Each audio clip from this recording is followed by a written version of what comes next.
the old Canberra Inn, the oldest pub in Canberra, and I'm drinking a New South Wales beer, Grape Juice. You can see I've pretty much finished this beer after that long hike. I've quaffed it.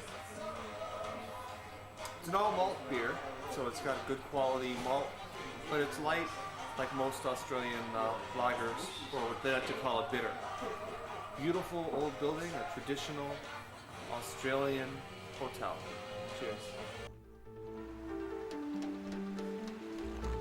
Our beer trek of the land down under centers around the state of New South Wales.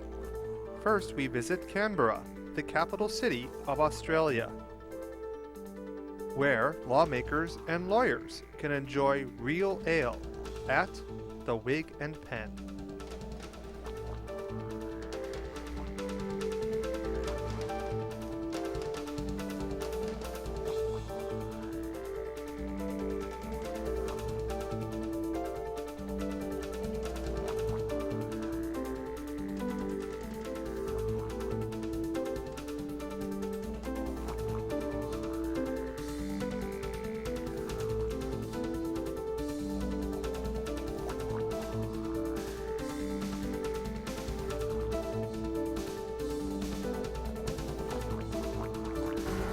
We're at the Wig and Pen Brewery, the only real ale brewery I've found in Australia, and we're talking to the owner and founder, and your name is? Lockie McComish. So how did you manage to set up a real ale brewery in Canberra? Well, it was done with some difficulty. Canberra is actually a very small town in comparison to mainstream Australian cities. We located the parts to put the brewery together and premises, put the two together to produce a pub with the feel of a pub, an English pub in this particular case, an English style beer, put the brewery together and developed a package which we think is very successful and very popular. Real ale was of course the beverage which Australians drank until the advent of the relatively flavour neutral lager style brewing, which is the mainstream in Australia as in America today.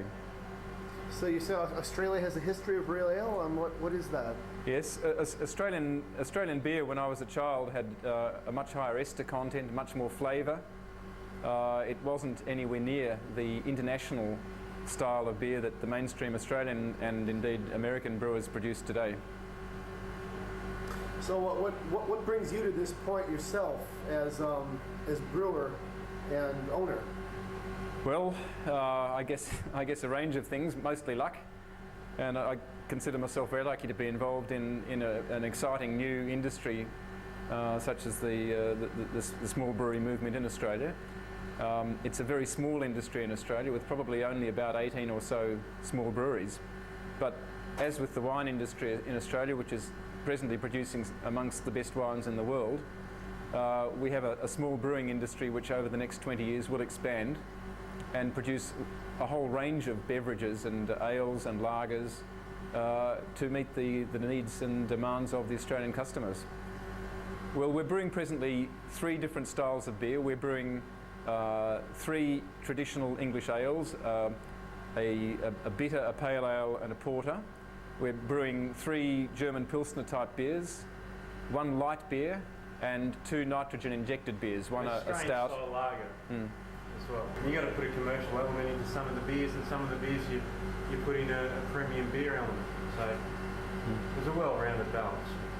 From a light beer to 2 commercial orientated beers to 7 premium style beers full of flavour.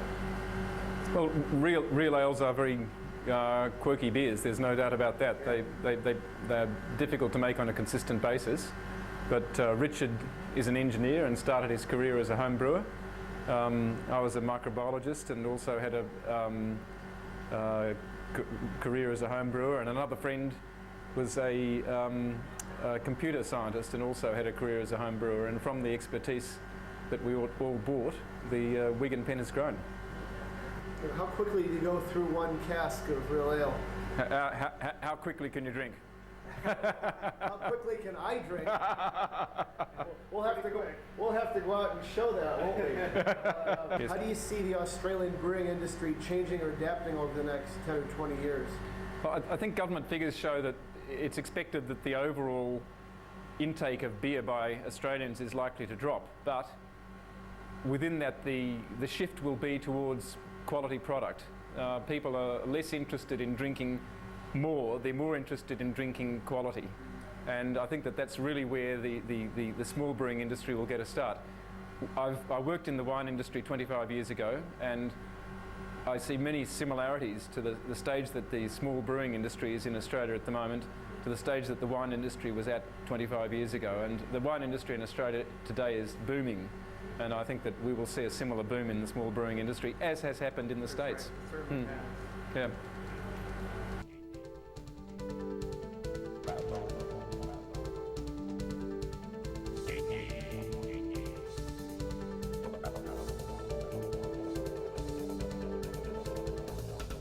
So I've just had the Wigan Pen hamburger here, and I feel compelled to warn all of you if you come that not only is it a fine burger on homemade bread, but it also has egg, bacon, pineapple, and for still some unknown reason, a beetroot on it with a little bit of avocado. So be warned, the most complete burger I've had in the Southern Hemisphere. Now I'm going to try to put down some of their stout. Fortunately, it's a very smooth beer after that rather heavy burger. Nice roasty, somewhat sweet aroma.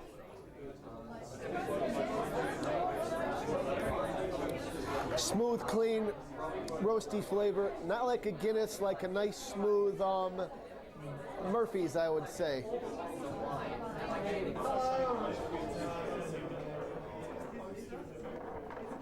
Right?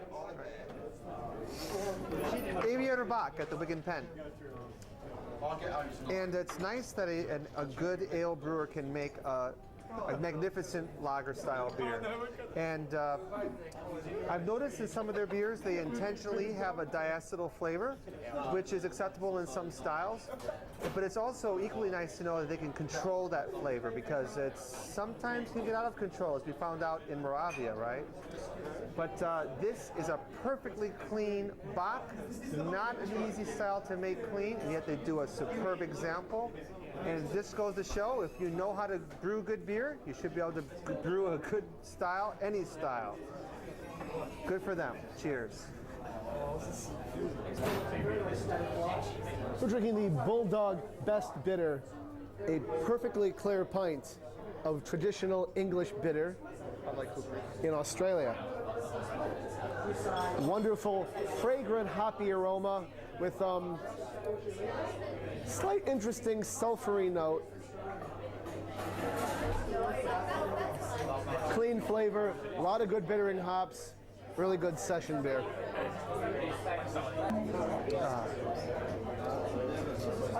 You need this passport, if you're American, to come to Australia to drink this passporter at Wigan Pen. And the slogan of this beer is, go the full malty. Get it? Well, that's enough puns from one judging. But this porter is nothing to laugh about. Very traditionally made, as all of their English bitters here are at the Wigan Pen, only in Canberra.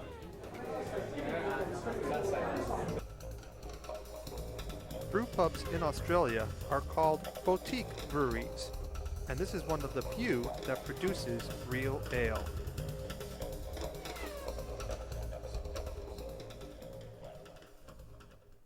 But it's not the only brewpub in town. There's also the Australian Pizza Kitchen.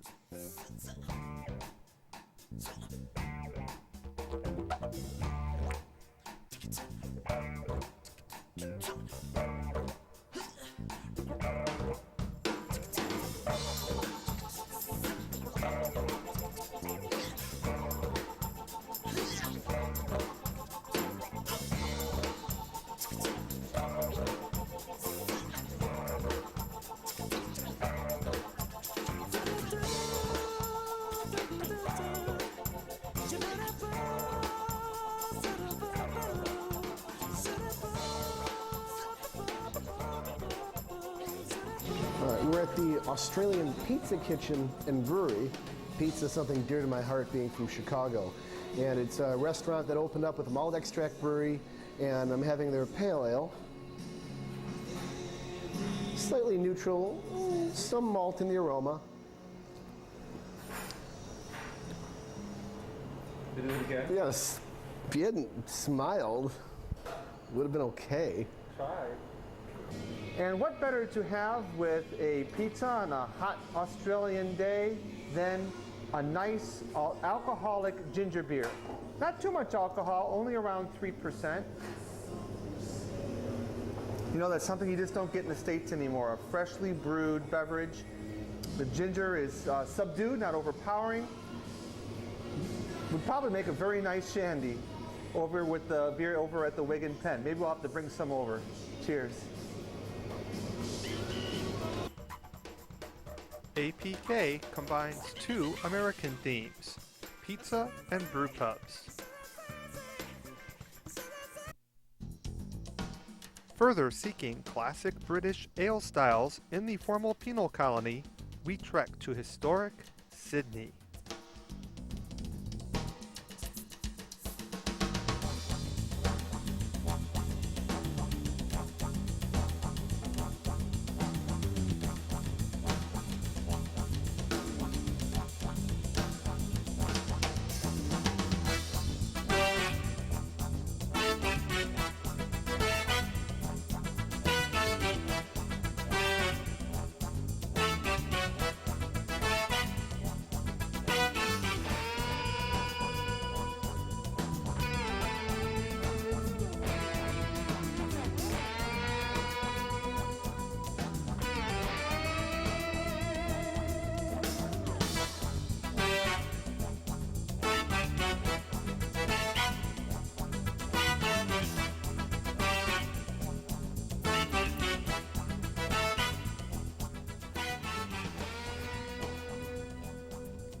Situated beneath Harbour Bridge is one of the oldest settlements in Sydney, known as The Rocks. So famous for its drinking that one of its many pubs had to be converted into a police station. Thankfully, it wasn't this the oldest pub in Sydney, the Lord Nelson. If I may be so modest, we're the oldest continually licensed hotel in Sydney. The premises were built in 1836 as a residence, 1841 as a brewery, and I don't know of any place in the Southern Hemisphere, and maybe nothing in the Northern Hemisphere, that has what we have, and that is a bar, one only bar, a brewery, a restaurant, an accommodation, and no fucking poker machines or gambling machines. A very new thing in Sydney. So we're proud of that.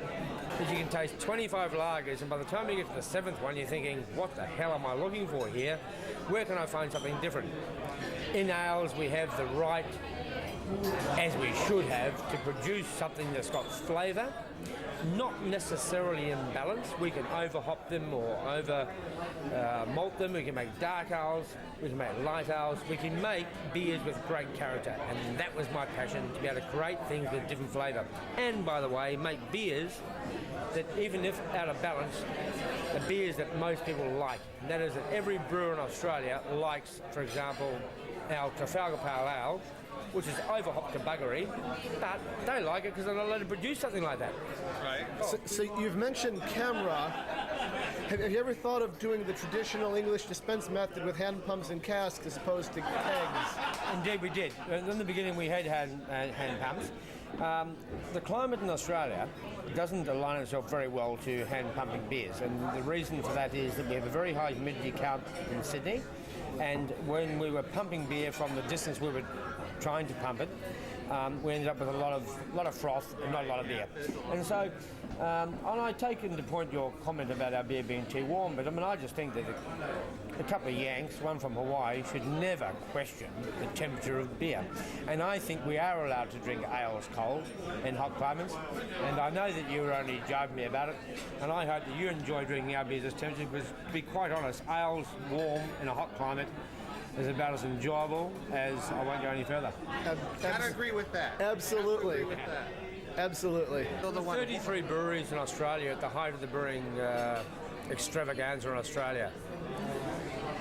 The reason that it ceased was that the bit larger breweries felt so threatened, such a sad indictment in life, by small breweries opening. They thought they would lose market, And as I mentioned to you earlier, we produce 140,000 litres a year. You know that Carlton and Tui's batch brew 200,000 litres. It's just a bloody joke. And all we're trying to do is offer something. It's a drop in the ocean.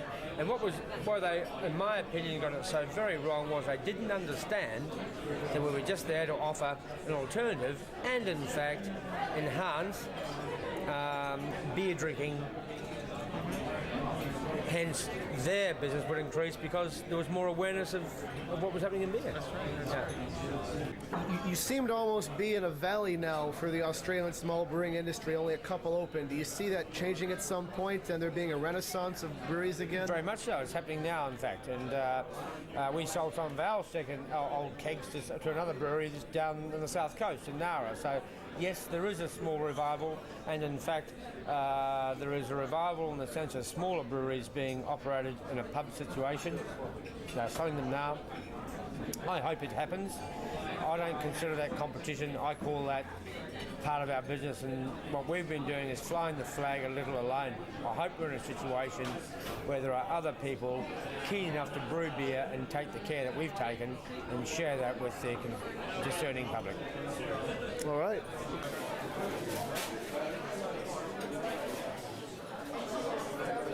Back at the Lord Nelson after a nice day out on the ferry, and I'm drinking the Trafalgar Pale. Some notable hop aroma, quite a bit of fruitiness. Again, a fruity beer, some hop bitterness there, some good Tasmanian Pride of Ringwood hops. Finishes fairly dry, very refreshing at 4.some% alcohol.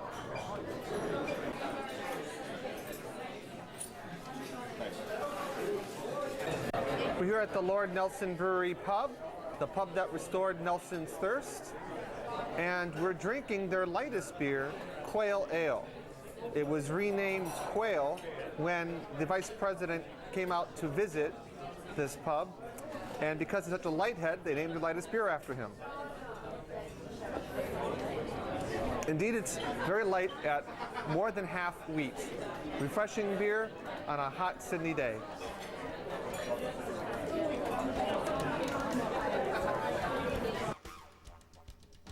The Lord Nelson was first known as Shipwright Arms and was founded in 1831. James Squire, Australia's first brewer, is the brand name for the Malt Shovel Brewery in suburban Sydney.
We're here in the midst of a forest of fermenters in Malt Shovel Brewing.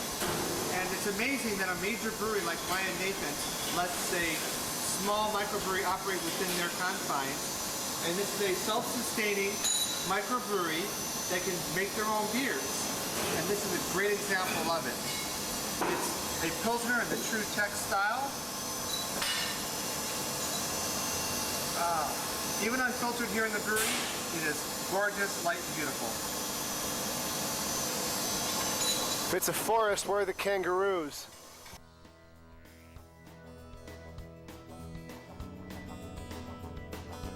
We're at Malt Shovel Brewery, and we are drinking James Squire Original Amber Ale.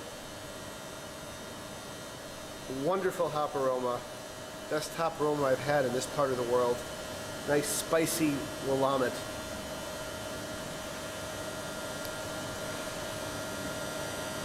Good body to it, very crisp and clean, a lot of malt character, fairly dry finish. Excellent. And this was an attempt to recreate the old ale styles in Australia, which tend to be a dark lager style. And it's crisp and clean. You can definitely taste the Pride of Ringwood there in the middle. And like Jeff said, it gets a beautiful bouquet from that Willamette, a great addition, and a very unique beer here in Sydney. It's as though things have gone a little different for you than for other Australian craft brewers. How do you foresee the future of Australian craft brewing in the next 10 or even 20 years? I really hope that it will be embraced not only by the public but also by the brewing industry. I don't think it serves anybody to be at odds with one another when basically what we want to do is just further beer drinking. We're under a lot of threat from other beverages, and people should be aware of what a noble and fine drink beer is. You are one of two brothers who brews in the Donlan family. How did your family become interested in brewing, and how is it you both of you brew for different breweries in the Sydney area? Well, we've always enjoyed brewing. Matt and I brewed together still while we were at school. A journey to the United States saw us in Chico in California, and we stumbled upon a small brewing company there called Sierra Nevada, and we enjoyed their beers. We came back to Australia and we made a decision that we would get into the craft brewing, and so Matt and I have done our best, but there's not always positions for family members within the one company, so we now work for separate companies, and hopefully one day we may be able to work together in our own company. Okay, and it explains that. I certainly understand now why you like hops so much than if you'd been to Sierra Nevada. So how do you like Matt's beer then? I think Matt brews a very good beer. Matt's a very talented brewer.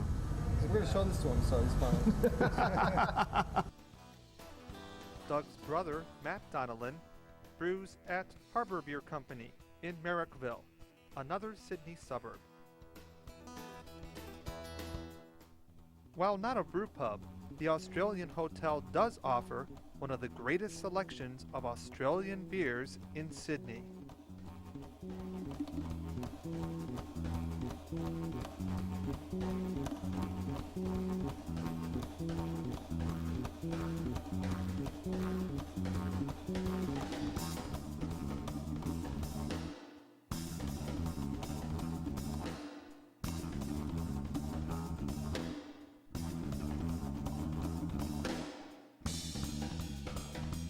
We're here at the historic Australian Hotel, and they have Australian beers from every state in Australia, one of the best selections we've seen. A couple on tap, but many in bottles. This is on tap from Matilda Bay, the first microbrewery in Australia, started by Philip Sexton, who went on to start more microbreweries all over the Australian continent. Michael Jackson described it as a white wheat beer, but I think it's more of a classic German wheat beer. Even though it is a Cristal, has lots of flavor. I would tell you, for a Cristal, it's got beautiful flavor. Definitely one of the best refreshing light beers you can get in Australia, so definitely try it out. That's Redback. That's as dangerous as the spider, let me tell you. Drinking Scherer's Burgong Bock, and this beer is brewed in the traditional fire kettle. It is neither filtered nor pasteurized, and it's lagered for a minimum of 13 weeks. Nice malty aroma. A very surprising roasty flavor to it. A very full-bodied beer, fairly clean beer. A very unique style of Bock to Australia. We're at the historic Australian Hotel on the Rocks in Sydney, and they're known for their exotic pizzas, including crocodile, kangaroo, and emu. Tastes like chicken. And nothing goes better with an emu pizza than a beer from Scherer's, a little German brewery in Picton, and this is their unusual dark Bock beer. Oh, lots of roasted character, definitely not a Municher style. This is something unique to Australia, so enjoy with your emu. I'm drinking Cascade Sparkling Pale Ale from Tasmania, the rather large island off of the southern coast of Australia. And this beer is not named after the well-known American hop. It's named because in the late 1800s, the founder opened his brewery and his home near a confluence of many waterfalls. And this beer, not much aroma, so it's probably good I'm drinking it out of the bottle. A fairly standard Australian ale / lager beer. A lot of fizziness, a lot of effervescence, fairly refreshing. Drink it quick. We're enjoying the oldest brewery in Australia, Cascade Brewing from Tasmania. And it was started by Peter de Graves in 1832. Ironically, he came to Australia as a free man, but owed a few debts and ended spending about 5 years in the gaol, or work prison, here in Australia. And this is their stout. Oh, it's kind of a cream stout. Rich, creamy, smoky, delicious beer, can only found on the island of Tasmania. Akin to the rugged trekkers of old, we bed down in our pub hotel. Blackness drapes over Sydney Harbour, but memories of Australia will never fade.